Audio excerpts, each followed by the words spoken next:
as always. Live on Spreak. About to be live. Multi-streaming. Light it up.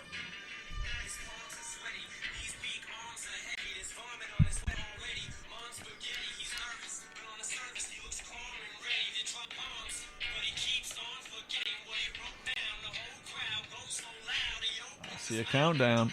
1. Wow.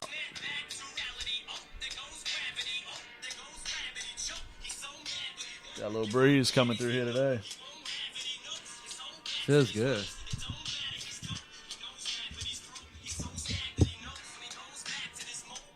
Ready to rock this out, man, on a Monday or what? Turn that shit up. Turn it up in my headphones that I'm not wearing. You ain't got the Dancing Bear muffs on, man? Man, we going muffless. No muff for us. No muff. Oh, here we go, y'all. I guess we are back at it, man. Saints and Sinners podcast Monday afternoon from the 504. We got some stuff to talk about today. But before we proceed with the discussion, I think you want to drop something on everybody. Drop some breaking news. We gotta discuss today's date. February 10th, 2020. Get your eyes fucking checked. All right, well, here we go. February 10th, y'all. Cisco laid down the date like the Dancing Bear would back in the day. We got some stuff to talk about. We're going to talk, obviously, a little Alvin Kamara. We just dropped an article on tailgate504.com.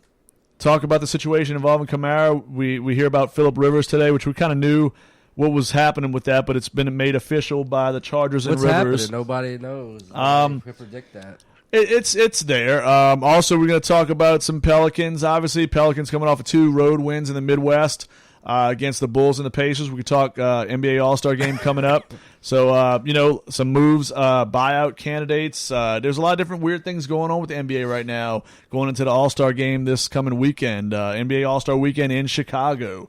Of all places, my second home. But what do you think? First off, the Kamara thing, I guess we'll wait because I know that's going to be a big topic. That's going to be a crazy discussion where I think people are all over the place with it. But Pels, really good, strong weekend. Did not have Brandon Ingram or Zion Williamson. Beat a very good Indiana team in the East in Indianapolis. Mm-hmm. Drew Holiday had one of his best games of the year. I think he dropped 31, had the stitches above the eye. Dude was balling. He was a warrior. Redick stepped up with a big performance. You're a half a game behind San Antonio right now. Do you have to have the approach? It makes sense to me. You focus on leaping over one team at a time rather than saying, hey, Memphis is still 4 or 5 games up. I think you got to take one team out at a time. No, you don't even focus on any of these teams. You just focus on winning games. Yeah. It's kind of silly to focus on who jumping this one, jumping that one.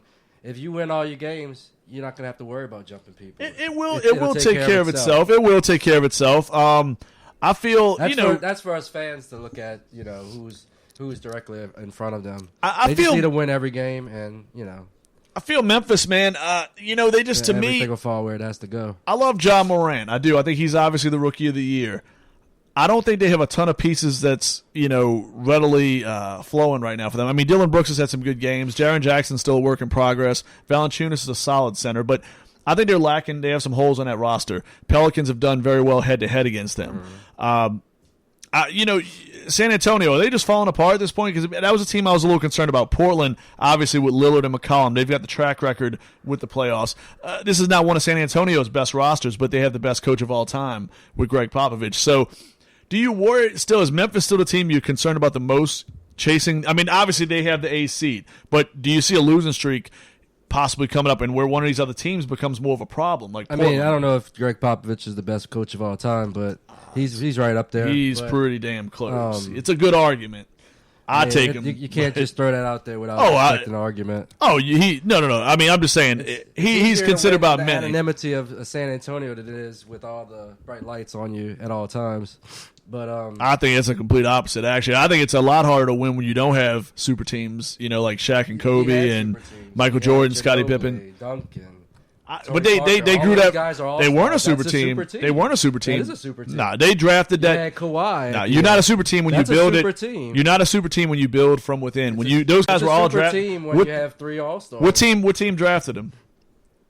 That's the end of the story right there. They were drafted. They were all homegrown talent. Ginobili, Parker, Duncan, Kawhi, all homegrown. They didn't go out and sign a major free agent like Shaq. You know what I'm saying? Team building. They have multiple ways to team build.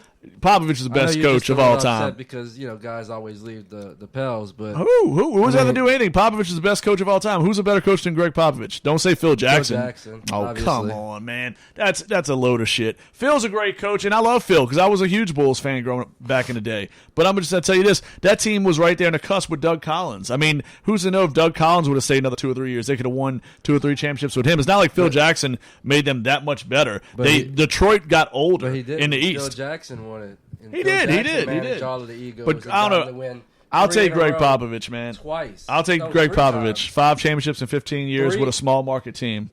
Put it this way, some of the teams he's gotten in the playoffs the last few years, there's no way Phil Jackson or any other coach would have got those teams in the playoffs. You can't overcome that. Man, look, he had some great teams. I'm just saying that. To win with a good team to win one every other year. It's hard to come back the next year. It's not that hard because a lot of teams repeat and three-peat. The Warriors just did it. The Warriors didn't The Heat had 2 in a row. The Warriors had 2 in a row. I'm just saying, it's hard to repeat. It's not that hard to repeat. The NBA it's a repeat league the last 25, 30 years. It's very hard to three-peat. I get it, but when you have Michael Jordan and Scottie Pippen and Dennis Rodman and you have Shaq and Kobe, it makes it a little bit easier. San Antonio, I give them kudos because that's a small market. Not everybody wants to go to West Texas and play. Popovich, look, I mean, we're spending too much time on this, but that's, to me, if he's not your best coach ever, he's 1A or 1. Yeah, period. I give him that all day, I'm just saying, you make it too much of that. That he's the best coach of all time. Come on, man. That's like a whole podcast into itself. I believe he's the best coach of all time, in my opinion. I'll stick by it. I think a lot of people will stand by it. He's the best coach of all time, in my opinion. I think Belichick's the best coach in Why don't y'all NFL comment history. and let us know?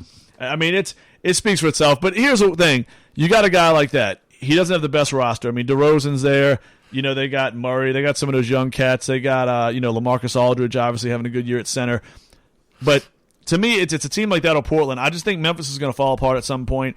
I don't think they're going to keep this going. Morant may hit that rookie wall. I mean, he's been playing since day one. That's the one luxury you have with Zion. Mm-hmm. Zion came in mid-season, and it was actually a good time. And I mean, of course, we would have wanted him from the get-go, but he's coming in a good time. He's not going to have that rookie wall. Morant can hit that rookie wall. You don't play an 82-game schedule in college. I mean, he didn't have that at Murray State. So it's going to be a little transition. And the Pelicans have a very favorable schedule down the stretch.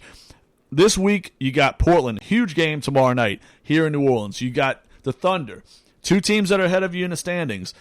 You can pass up San Antonio the next day or so. They've got a tough run ahead. They got the Nuggets coming up. They've got the Thunder. They've got the Mavericks all after the All-Star break. It's going to get really tough for them. I think they're going to fall out. Portland, to me, is that team I'm kind of looking at a little more so, along with Memphis. And you're going to have an opportunity with Portland head-to-head. So, I mean, this is big to cash in on that. Mm-hmm. But I think there's a lot of – the West is going to get really twisted towards the 8th to 10th spot, to me, is going to change up quite a bit over the next week or two. And, I mean, hopefully the Pelicans just keep winning ball games. And like you said before, it'll take care of itself. Yeah. What you got going on there, man? Is that something is that something that we had to answer, or is that a statement, or – No, just people kind of just coming in. They were coming in, chilling. They're coming in, hanging out with us. Hanging out on a Monday afternoon. Look, I'm going to say this. I'm very confident what the Pels are doing. Zion and Brandon supposed to be coming back tomorrow. That's the word, the early word. This team has learned how to win. I don't think you go out and do anything. They didn't do anything at the trading deadline. I know people looking at different players that might get bought out, to talk about the buyouts for a second. Michael Kidd-Gilchrist, we're hearing his name. Elfrid Payton was a name we were hearing, but he's been like on a rampage, and now I think New York's second-guessing themselves. But I mean, the Pelicans, I don't know if there's a guy that really makes sense for the Pelicans where they're at. I can understand a team that's entrenched in a top 3 seed right now that might want to add a piece, but I don't think the Pelicans should be interested in a buyout right now. Josh Nunez is coming in on Popovich. What you got, Josh? I'm just joking. He's coming in. He's coming on Phil. Oh, come on, Josh. Now, Phil, hey, man, Phil's a great coach. Like I said, I grew up with the Bulls. I'm just going to give it to the guy who had less to work with. But here's my thing. Mauricio Harkless they're talking about him getting bought out. That's what I'm saying. There's gonna be some names out there. I just don't know if there's anybody that helps the Pelicans right away. One guy I saw that intrigued me a little bit. Now I don't know, is he even hurt? Because I haven't heard nothing about him right now in the last few weeks. But Bismack Biyombo is an intriguing guy because he's another rebounder, can clean up the glass kind of guy. I don't want him to take Jackson Hayes' minutes, but he could be a guy. If somebody like Hayes has a tendency to get in foul trouble as a rookie. If Derek Favors isn't available, or I think the Pelicans still could use the extra shot blocker to me. That's one thing. I think they got an abundance of guards and wing players that can do anything. But Biyombo's not sexy at all. He's not going to score you a ton of points, but he could clean up the glass and he plays with good energy. So I mean, a guy like that, I saw him as a possibility.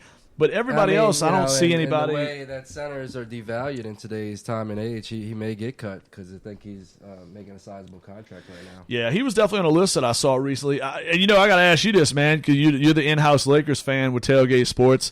I think it's a crushing blow. I know you're going to downplay it because that's what you do. That's what y'all Lakers fans do. But I think Darren Collison not playing this year is a major blow because everybody felt he was headed to the Lakers. The Clippers didn't need him. The Lakers needed him. Now you're looking at like Trey Burke and who's that guy that did Molly for the Heat?